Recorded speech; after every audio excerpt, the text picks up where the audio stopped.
Hello friend, this is Alpana Singh. Welcome to learn with Alpana. तो चलिए friends, देखिए आज हम आप सभी लोगों के लिए सीटेट जनवरी 2024 के लिए बाल विकास एवं शिक्षा शास्त्र की क्लास लेकर के आए हैं, जिसे हम लोग शॉर्टकट में सीडीपी भी बोलते हैं। ठीक है। और ये जो क्लास होगी फ्रेंड्स, देखिए काफ़ी दिन बाद ये हम आप लोगों की क्लास ले रहे हैं, बट ये अब से यानी कि आज से कंटिन्यू फ्रेंड्स आप लोगों की सीडीपी हिंदी और एसएसटी की क्लास चलेगी। और ये जो क्लास है आज की, ये आपके लेवल 1 और लेवल 2 दोनों के लिए ही बेसिकली मोस्ट इंपॉर्टेंट क्वेश्चन रहेंगे। ठीक है। और जो हमारा टारगेट रहेगा फ्रेंड्स कि हम लोग अपने सीडीपी में 30 में आउट ऑफ 30 ला सके। ठीक है। सीडीपी के बाद फ्रेंड्स हम लोग अपनी एसएसटी की भी क्लास करेंगे। ठीक है। तो चलिए सबसे पहले फ्रेंड्स हम लोग क्वेश्चन की शुरुआत करें, उसके पहले सभी लोग चैनल को लाइक एंड सब्सक्राइब कर दीजिए। चैनल है हमारा लर्न विथ अल्पना। ठीक है। अपने सभी दोस्तों को फ्रेंड्स व्हाट्सएप, इंस्टा, फेसबुक और टेलीग्राम के जरिए दोस्तों को शेयर करिए और मतलब शेयर करिए। और यह है मतलब ये है कि जैसे कि आप लोगों के दोस्त हैं, ठीक है, सबको नहीं पता रहता है कि चैनल कौन सा है कौन सा नहीं है, कहाँ से पढ़ें कहाँ से ना पढ़ें। तो देखिए फ्रेंड्स, यहाँ पर हम लोग जो फैक्ट क्वेश्चन होते हैं, जिस प्रकार के आपके यानी कि क्वेश्चन पेपर में आते हैं, ठीक है, सीटेट के क्वेश्चन पेपर में आए हुए जो पेपर हैं प्रीवियस ईयर क्वेश्चन, उस यानी कि उसी बेसिक पर हम आप लोगों को वो पेपर कराएंगे सॉल्व। और कुछ इसमें आप लोगों के क्वेश्चन यानी कि जो क्वेश्चन पेपर में आए हुए क्वेश्चन है वो भी रहेंगे। ठीक है। तो चलिए फ्रेंड्स, सबसे पहले हम लोग क्वेश्चन की शुरुआत करें। आप लोग लाइक सब्सक्राइब करते रहिएगा, ठीक है, और शेयर भी साथ ही में करते रहिए अपने दोस्तों को। तो चलिए सबसे पहले क्वेश्चन की ओर चलेंगे और देखेंगे हमारा पहला क्वेश्चन क्या कहता है। तो देखिए फ्रेंड्स, सबसे पहला क्वेश्चन है कि विकास में वैयक्तिक विभिन्नता को समझने के लिए क्या महत्वपूर्ण है। यानी कि विकास में जो वैयक्तिक विभिन्नता होती है, ठीक है, इसको समझने के लिए क्या महत्वपूर्ण है। फर्स्ट ऑप्शन है पर्यावरण कारकों पर विचार करना जो लोगों को प्रभावित करते हैं। सेकंड है शरीर एवं दिमाग के परिपक्वन पर विचार करना। थर्ड है वंशागत विशेषताओं के साथ साथ पर्यावरणीय कारकों एवं उनकी पारस्परिक क्रिया पर विचार करना। फोर्थ है कि वंशागत विशेषताओं पर विचार करना जो प्रत्येक व्यक्ति को जीवन में विशेष शुरुआत देती है।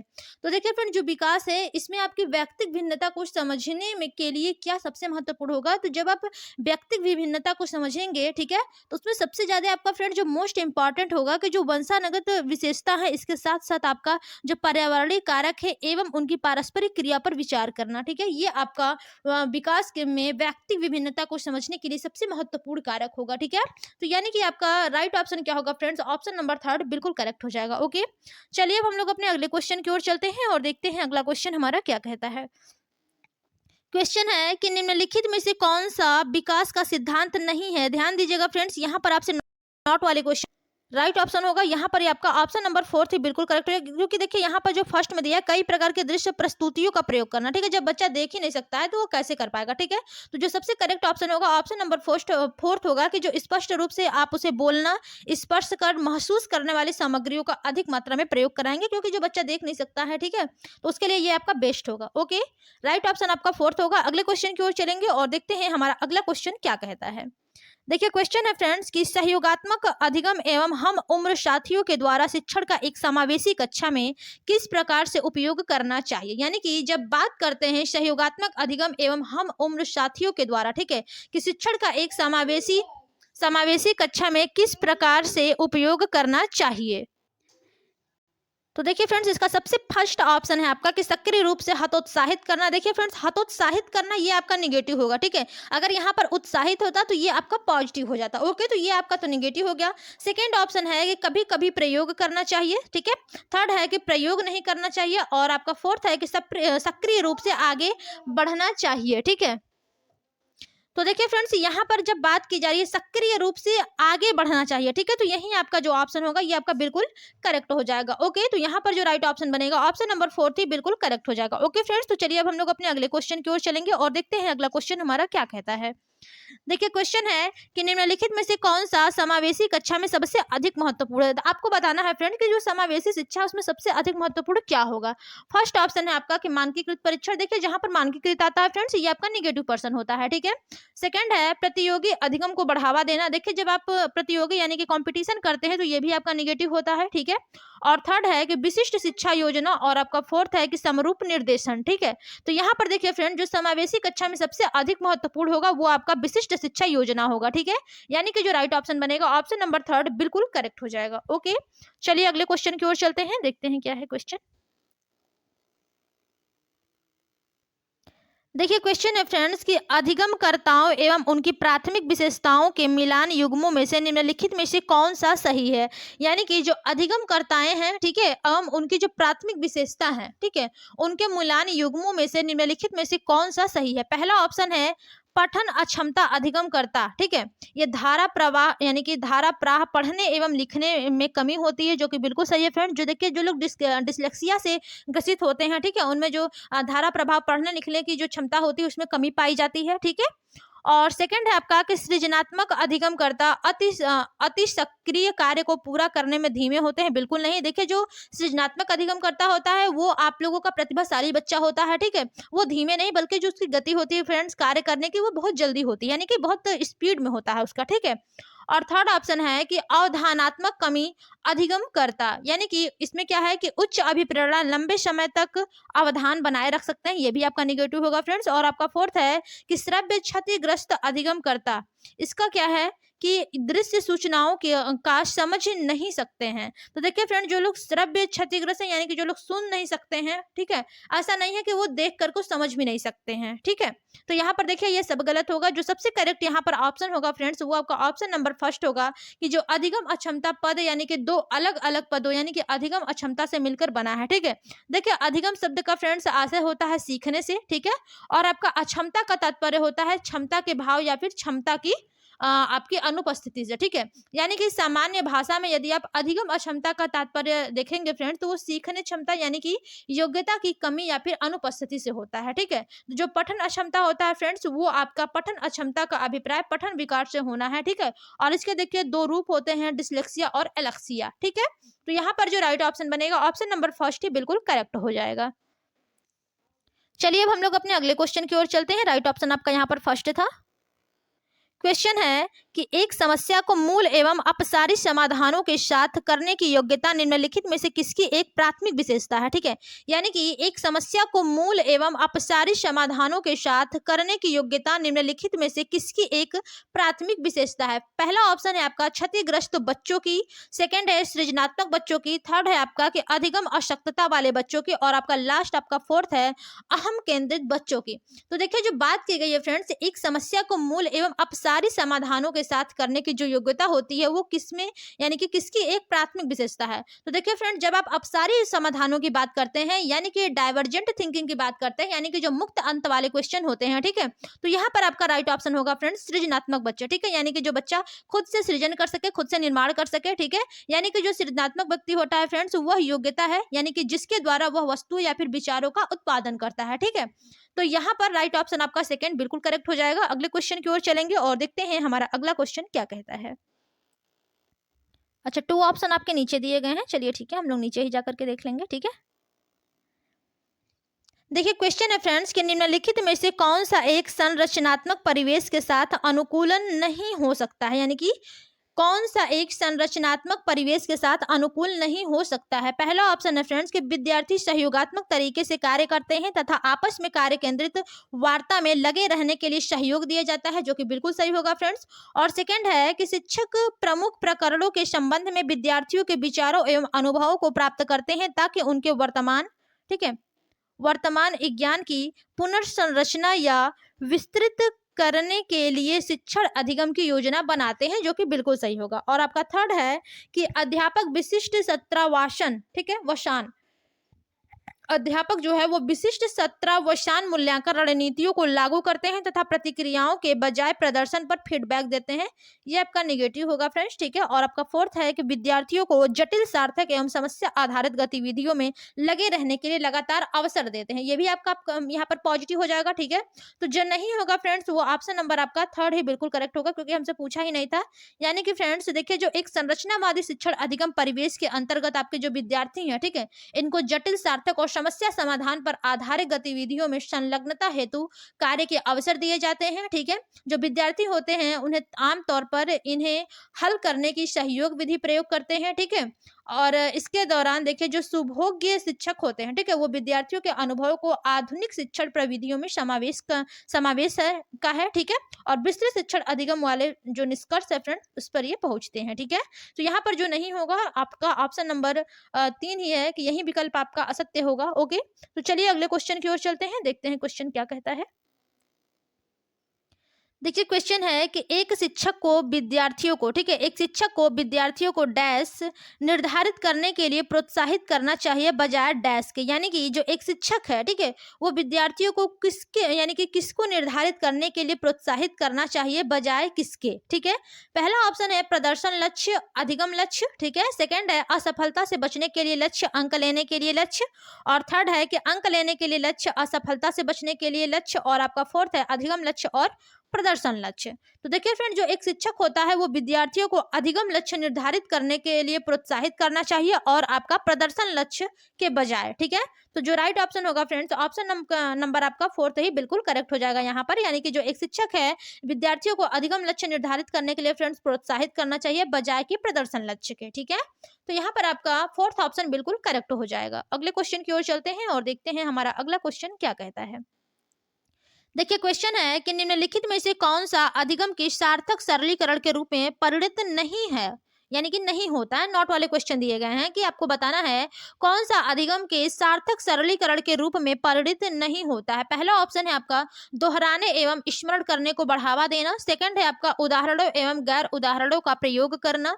थर्ड है कि एक समस्या पर अनेक तरीकों से विचार करने के लिए प्रोत्साहित करना, और आपका फोर्थ है कि पहले से विद्यमान ज्ञान से नए ज्ञान को जोड़ना। ये तो आपका बिल्कुल सही होगा। और यहाँ पर है अनेक समस्या, यानी कि एक समस्या पर ही अनेक विचारों को प्रयोग करना, ये भी आपका बिल्कुल करेक्ट होगा फ्रेंड्स। और उदाहरणों एवं गैर उदाहरणों का प्रयोग करना, ये भी आपका यानी कि करेक्ट होगा। लेकिन देखिए फ्रेंड, जहां पर स्मरण करने की बात आती है ये आपका निगेटिव होता है, और हमसे पूछा भी निगेटिव ही है, ठीक है।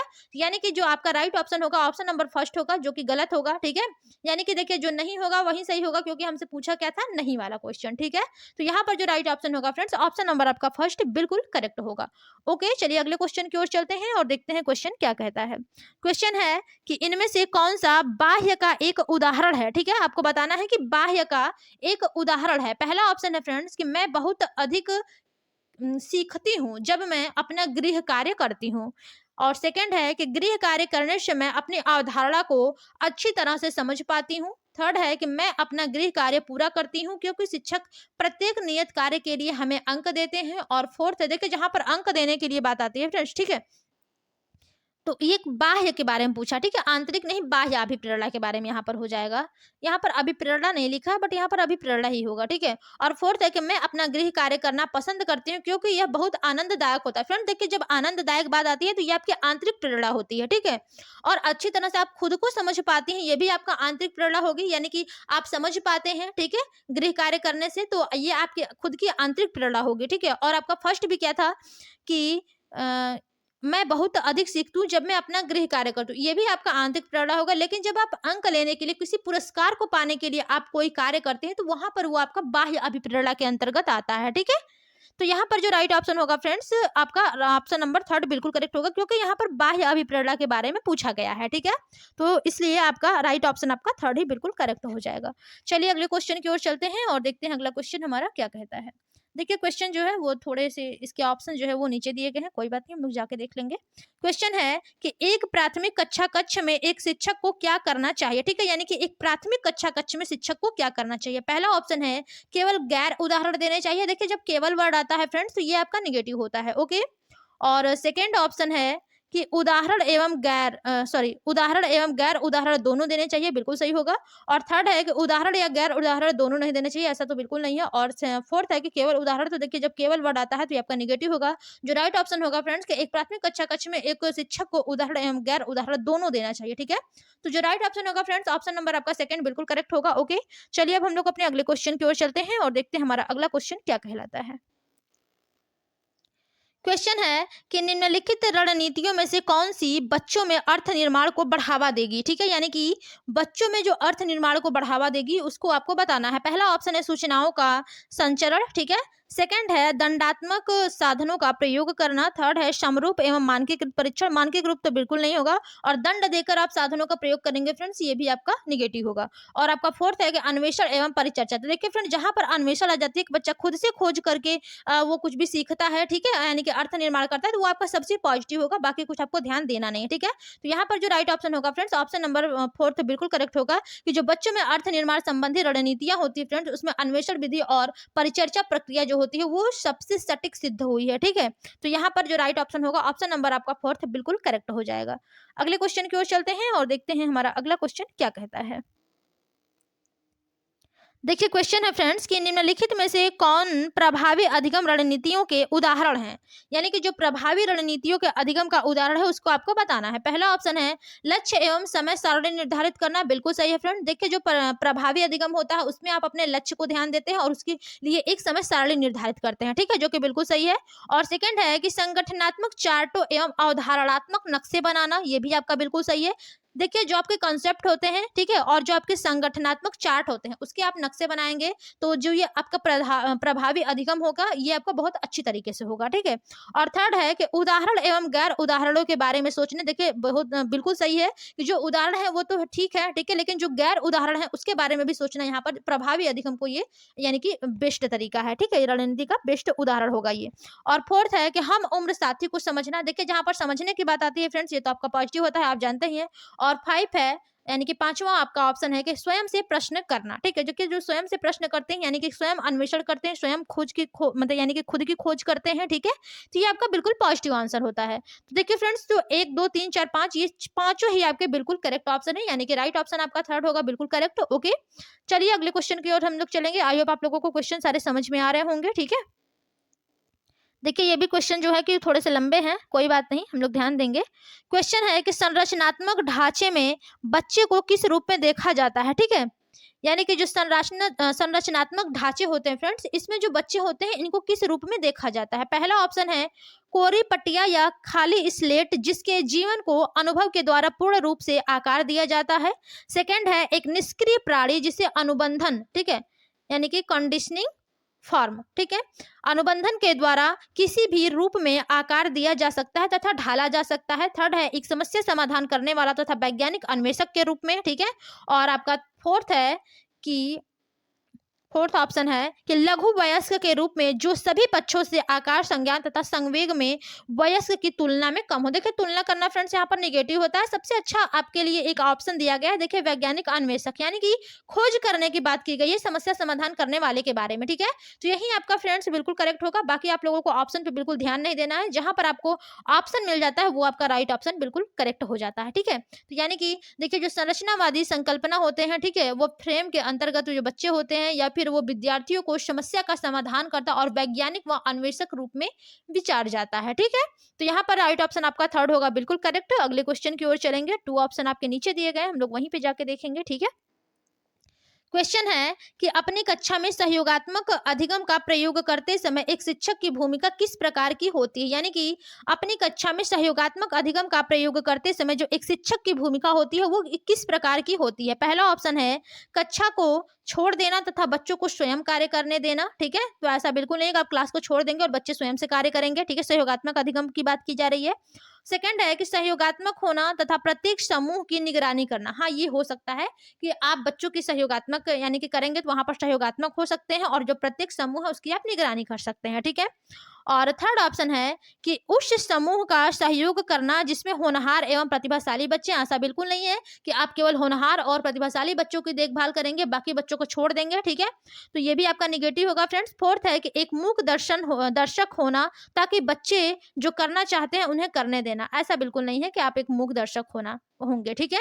तो यहाँ पर देखिए जो सबसे करेक्ट ऑप्शन है फ्रेंड्स वो आपका ऑप्शन नंबर सेकंड बिल्कुल करेक्ट हो जाएगा कि वहां पर आपको सहयोगात्मक होना चाहिए तथा जो प्रत्येक समूह है उसकी निगरानी करना चाहिए, ठीक है।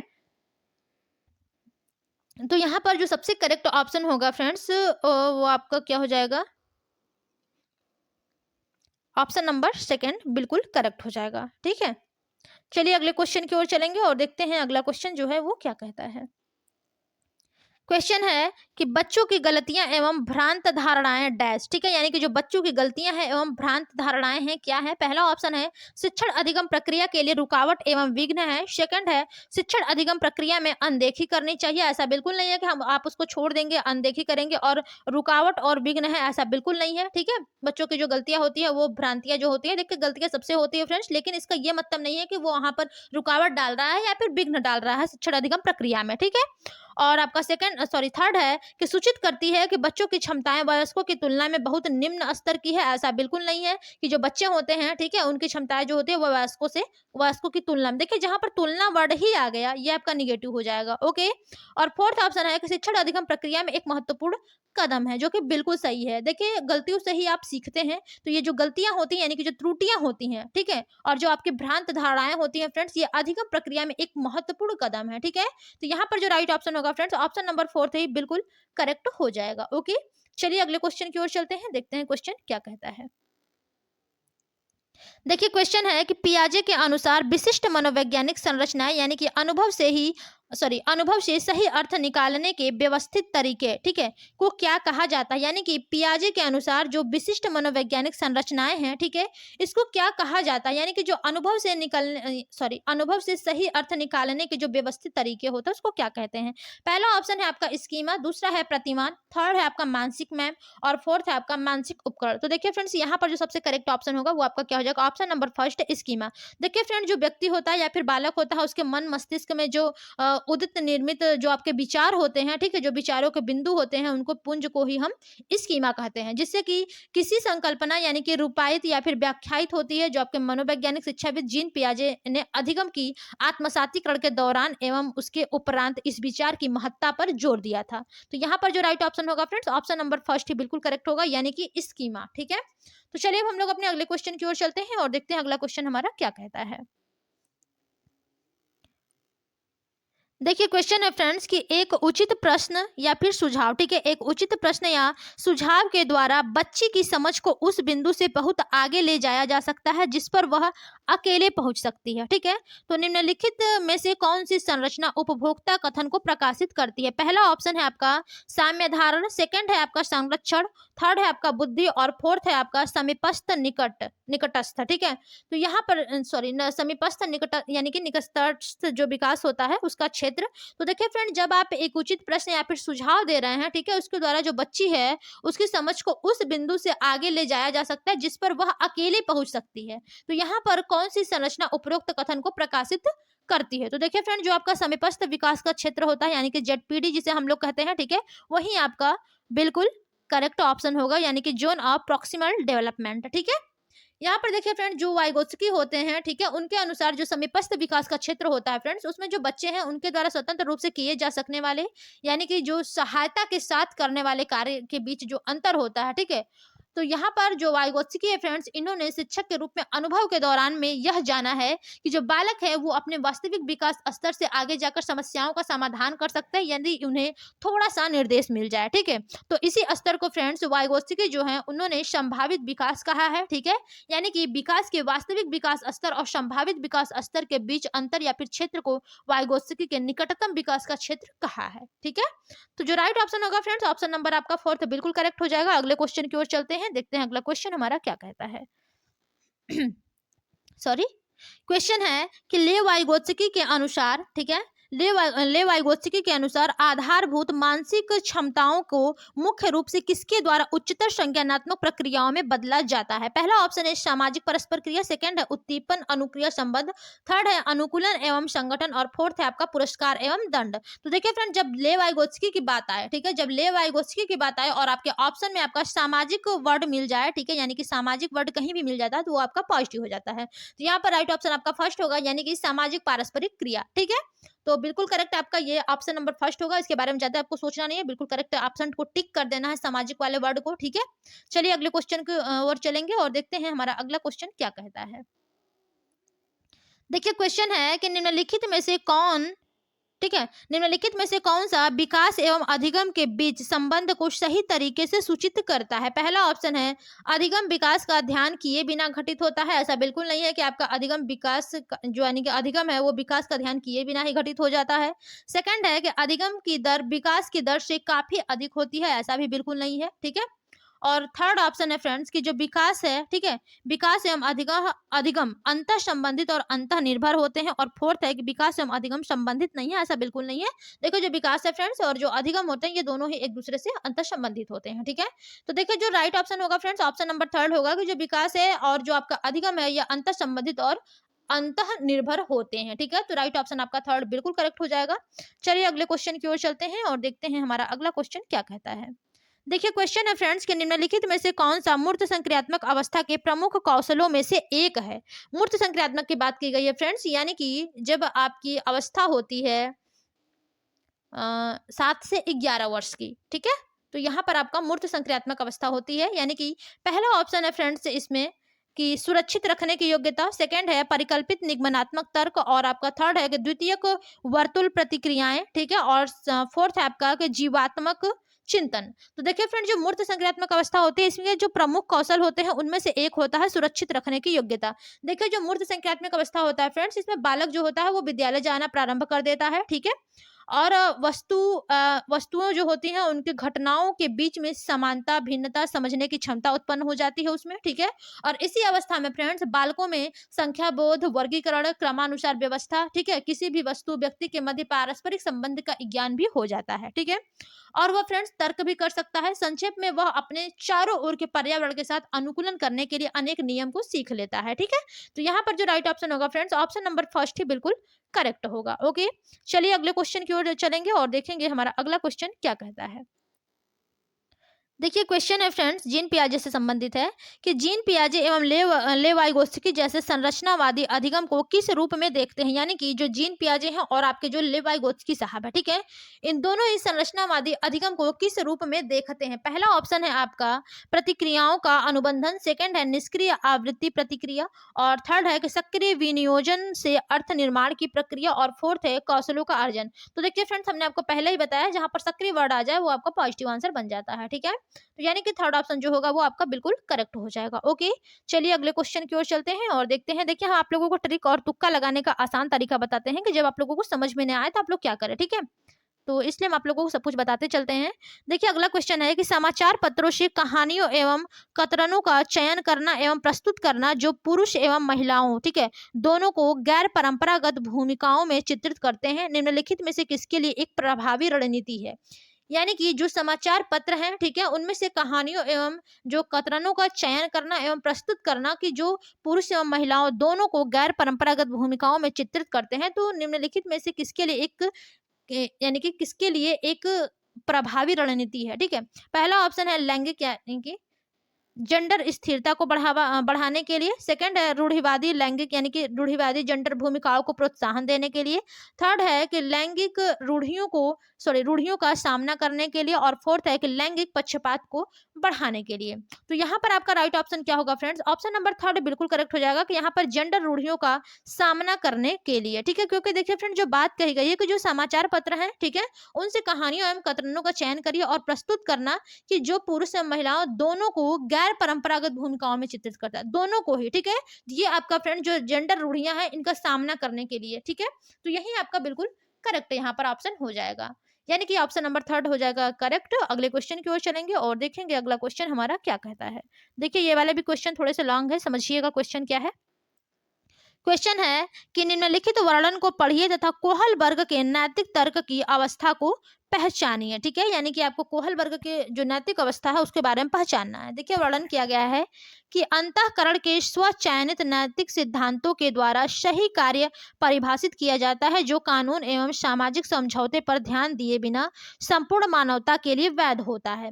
यानी कि जो अंतःकरण के स्वचयनित नैतिक सिद्धांत होते हैं फ्रेंड्स, इसके द्वारा जो सही कार्य परिभाषित किया जाता है, ठीक है, जो कि कानून एवं सामाजिक समझौते पर ध्यान दिए बिना ही संपूर्ण मानवता के लिए वैध होता है। पहला ऑप्शन होगा सामाजिक अनुबंधन अभिविन्यास, सेकंड है सामाजिक क्रम व्यवस्था अभिविन्यास, थर्ड है कि सार्वभौम नैतिक सिद्धांत अभिविन्यास, और फोर्थ है यंत्रीय उद्देश्य अभिविन्यास। तो यहाँ पर देखिए फ्रेंड, जो राइट ऑप्शन होगा वो आपका सार्वभौम, ठीक है, सार्वभौम नैतिक सिद्धांत अभिविन्यास होगा। ठीक है, देखिए फ्रेंड, जो चरण आपका 6 है उसमें नैतिक तर्क सार्वभौम नैतिक सिद्धांतों का उपयोग करके अमूर्त तर्क पर ये आधारित है। ठीक है, तो इसलिए आपका जो राइट ऑप्शन होगा ऑप्शन नंबर थर्ड बिल्कुल करेक्ट होगा। ओके, चलिए अगले क्वेश्चन की ओर चलते हैं और देखते हैं अगला क्वेश्चन हमारा क्या कहता है। देखिए यहाँ पर क्वेश्चन दिया गया है, हार्वर्ड गार्डनर से संबंधित है कि हार्वर्ड गार्डनर के बहुबुद्धि सिद्धांत के अनुसार निम्नलिखित विशेषताओं से युक्त एक व्यक्ति की बुद्धि को किस प्रकार से वर्गीकृत किया जा सकता है। ठीक है, यानी कि जो हार्वर्ड गार्डनर है फ्रेंड्स, इनकी जो बुद्धि है, ठीक है, यानी कि जो बुद्धि बहुबुद्धि के सिद्धांत है, तो इनकी जो विशेषता है इसके युक्त से एक बुद्धि, यानी कि एक व्यक्ति की जो बुद्धि है उसको किस प्रकार से वर्गीकृत किया जा सकता है। यहाँ पर देखिए फ्रेंड्स, उसकी विशेषताएं दी गई हैं। ठीक है, कि दूसरों की मनोदशा, स्वभाव, प्रेरणा तथा अभिप्राय को उचित तरीके से पता लगाने एवं प्रतिक्रिया करने की जो योग्यता होती है वो क्या कहलाती है। पहला ऑप्शन है आपका अंतरावैयक्तिक, दूसरा है अंतर्वैयक्तिक, थर्ड है आपका नैदानिक, और चौथा है आपका प्राकृतिकवादी। ठीक है, तो देखिए फ्रेंड्स, यहाँ पर जो दूसरों को आप समझने की बात कर रहे हैं, यानी कि दूसरों की जो मनोदशा है, स्वभाव है, प्रेरणा है, ठीक है, उसके उचित तरीके से आपको जो पता लगाना है, तो वहां पर आपका अंतर्वैयक्तिक आता है। अंतरावैयक्तिक जो होता है फ्रेंड्स, वो आपका खुद में होता है, और जो अंतर्वैयक्तिक होता है यानी कि वो दूसरों को समझने के लिए होता है। ठीक है, तो इसका जो राइट ऑप्शन होगा वो आपका ऑप्शन नंबर सेकंड होगा, यानी कि अंतर्वैयक्तिक। ओके, करेक्ट ऑप्शन हो जाएगा सेकंड। अगले क्वेश्चन की ओर चलते हैं और देखते हैं हमारा अगला क्वेश्चन जो है वो क्या कहता है। क्वेश्चन जो है फ्रेंड्स ये थोड़े लॉन्ग है, ध्यान दीजिएगा।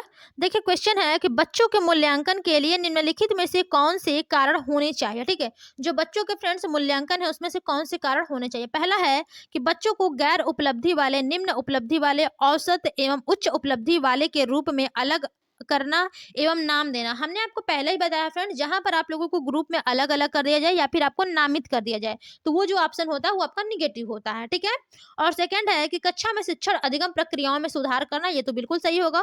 और सेकंड है कि समय के साथ बच्चों में होने वाले अधिगम परिवर्तनों एवं प्रगति के बारे में पता लगाना, ये भी आपका बिल्कुल सही बात कही गई है कि जो समय के साथ साथ जो बच्चे हैं, ठीक है, उनमें अधिगम परिवर्तन जो हो रहे हैं और उनकी जो प्रगति हो रही है उसके लिए, ठीक है, उसके बारे में पता लगाना। और फोर्थ है कि बच्चे की क्षमताओं, संभावनाओं, सशक्त पक्षों एवं चुनौतीपूर्ण पक्षों के बारे में माता पिता के साथ चर्चा करना, जो कि बिल्कुल सही होगा। तो यहाँ पर फ्रेंड्स सेकंड, थर्ड और फोर्थ बिल्कुल करेक्ट है। तो देखिए ऑप्शन नंबर थर्ड में दिया गया है, सेकंड, थर्ड और फोर्थ में, सॉरी ऑप्शन नंबर सेकंड में दिया गया है। ठीक है, तो यहाँ पर जो राइट ऑप्शन बनेगा फ्रेंड्स ऑप्शन नंबर सेकंड ही बिल्कुल करेक्ट हो जाएगा। ओके, चलिए अगले क्वेश्चन की ओर चलते हैं और देखते हैं हमारा अगला क्वेश्चन क्या कहता है।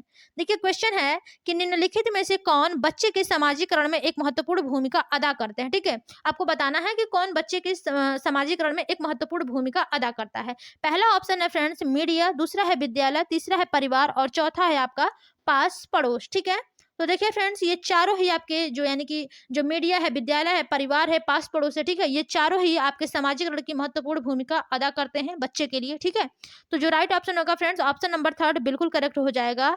मीडिया, विद्यालय, परिवार और पास पड़ोस, ठीक है, ये सभी बच्चे के समाजीकरण में महत्वपूर्ण भूमिका अपनी निभाते हैं। ठीक है, तो जो राइट ऑप्शन होगा फ्रेंड्स ऑप्शन नंबर थर्ड बिल्कुल करेक्ट होगा। तो चलिए फ्रेंड्स देखिए, आज हम आप लोगों के लिए सीडीपी की क्लास में टॉप 30 क्वेश्चन कंप्लीट करवाए हैं। ठीक है, जो कि आपके मोस्ट इंपॉर्टेंट क्वेश्चन थे और प्रीवियस ईयर क्वेश्चन पेपर से लिए गए थे और आपके प्रीवियस ईयर क्वेश्चन पेपर पर आधारित क्वेश्चन थे इसमें। ठीक है, दोनों ही, और पेडागोजी पर तो आधारित था ही। तो चलिए फ्रेंड, जो लोग अभी तक चैनल को लाइक एंड सब्सक्राइब नहीं किया वे लोग कर लीजिए, चैनल है लर्न विद अल्पना, और अपने सभी दोस्तों को भी शेयर करते रहिए। ठीक है, और लाइक सब्सक्राइब तो करते ही रहिएगा, भूलिएगा नहीं। ठीक है, तो चलिए फ्रेंड्स, डीपी की क्लास में बस इतना ही, मिलते हैं अपने अगली यानी कि एसएसटी की क्लास में, तब तक के लिए धन्यवाद, बाय बाय।